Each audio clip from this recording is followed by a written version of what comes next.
네, 안녕하세요. 저 영어로 발표를 하겠습니다. 공문 자료는 자료집 봐주시면 되겠습니다. Good afternoon, everyone. Can you hear me? Okay. It is a privilege to speak with you today at the Visioning Forum on internationally designated areas, which we call IDAs. I would like to share my thoughts on the roles and activity strategy of GCIDA, which made a fresh start. And these are the main points of today's presentation. First, to begin, I will address background of led to the establishment of GCIDA. As you are aware, IDA is notably for IDA things I will not repeat again. And these IDAs play a critical role as a demonstration site for implementing key international strategies for conservation and sustainable development, and also serve as drivers change. As these areas, including MIDAS, grow in number and importance, there has been growing demand for improving their management, enhancing institutional capacity. Recognizing these needs, GCIDA was launched as a global hub for research and capacity building to support the improved management of these IDAs and jointly address key challenges. You can see here the road to establish GCIDA. It was long, you can see here, but worth it. It started back in 2016 with discussions and proposals, followed by years of workshop studies and consultations. The proposal to establish it as a UNESCO Category 2 center was approved by UNESCO officially in 2019, but it took around 5 years until GCIDA was officially established because of some administrative reason. Before this official process, also the need to establish such a center began to build on the earlier discussions on UNESCO sites and MIDAS at the IUCN World Conservation Congresses in 2012 and also 2016. Here I brought some pictures. So he's finding his face here. And they can give you a glimpse of the center's establishment journey. You might be able to imagine that many people have been involved in and supported its establishment in various ways. These pictures on the slide, first, from the International Expert Workshop held in 2017 here in Jeju. It was the first and only event that gathered a wide range of related stakeholders during the process, including UNESCO, Ramsar Secretariat, IUCN, Category 2 Center in other countries, and IDA managers, NGOs, etc. I will not name all here, cannot. And you may be able to recognize some of the people in this picture, big picture. A few are here in this room today. Can you tell who? You can raise your hands if you find your faces here. Yes, and team also. I think some of the others, okay? Thank you. And next is one of the key milestones in this establishment process was a field visit for a feasibility study carried out by UNESCO consultants and staff in 2019. In addition to these large meetings, the working level discussions were also held several times among UNESCO Secretariat, Ministry of Environment, Jeju Provincial Government, and experts to facilitate the smooth and prompt establishment. So yesterday, we congratulated on the launch of GCIDA. Although its launch was delayed, we now move forward with renewed energy and passion. We mentioned. The center must set on the path ahead by adjusting its roles and activities to global and national landscapes that have evolved during the interval. For instance, globally, the Center needs to focus on aligning with significant initiatives such as the Kunming-Montreal Global Biodiversity Framework and nature-based solutions. And domestically, the 5th National Biodiversity Strategy and the 2030 National Roadmap for Protected Area Expansion.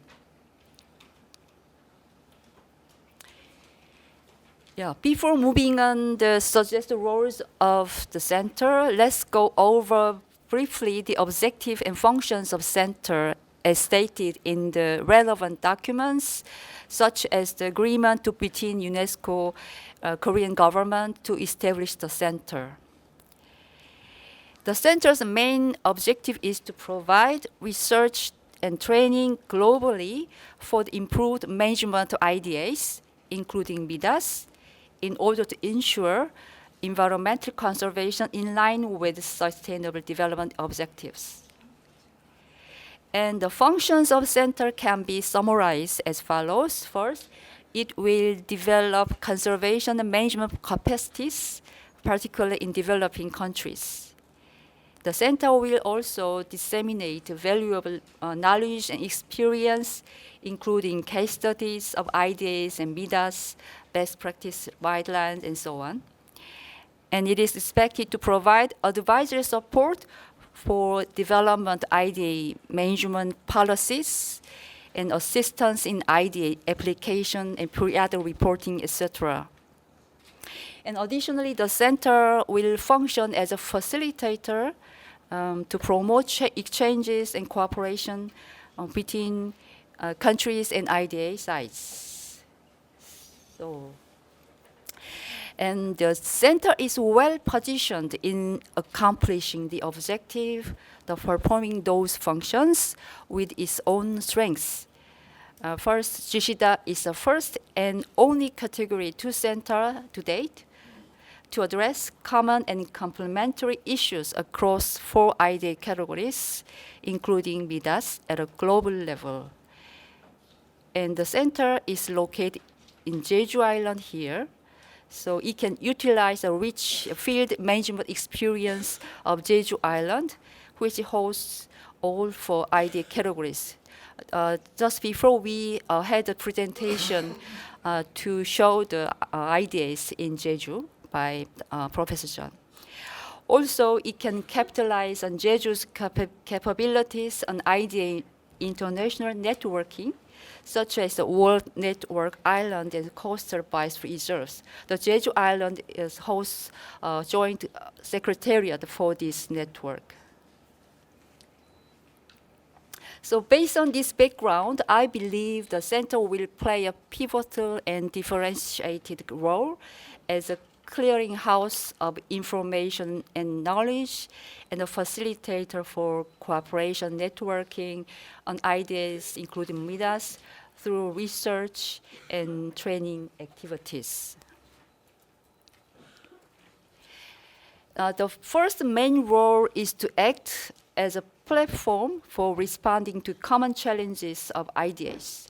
GCIDA needs to provide a space for identifying and resolving the shared difficulties faced by IDAs as sites for sustainable development in practice. By conducting research and training programs, the center can diagnose threats, propose management improvements, and promote local development. In this regard, one of proposed activities is IDA stakeholder forums. I suggest this kind of event. The forums will be useful not only for exchange between participants, but also for identifying key issues and initiating joint action to tackle them. And additionally, I hope GCIDA will create and operate a one-stop online portal so that people can find the up-to-date information about all 4 IDA categories conveniently in one stop. I was pleased to hear that the director of the center, Gcida, Mr. Yulbong, already mentioned this idea in his presentation. So I believe the Gcida will provide this service soon. Another suggested main role is about MIDAS. Gcida is requested to become a hub for production and dissemination of information knowledge related to MIDAS. For this role, the center needs to monitor and provide information related to MIDAS, including their designation, management systems, and practices. So as mentioned, director of Gcida just before, this kind of online MIDAS database or publication of regular status reports could be considered for this purpose. And research and training to improve effectiveness of MIDAS designation and management are also very necessary. In addition, the center needs to support exchange and network formation among MIDAS sites and promote the work on MIDAS through the interventions or side events during relevant IDA governing body meetings. So for instance, coming in September in Hangzhou, China, the World Congress Bioreserves and also council meetings will be held. So Gcida is mostly invited to participate actively in this kind of events.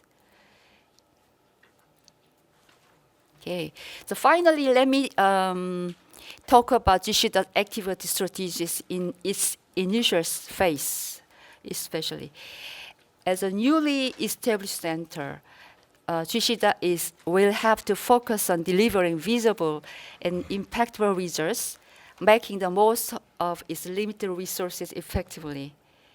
Bearing this in mind, I would like to present 4 activity strategies for the center, like shown on this slide.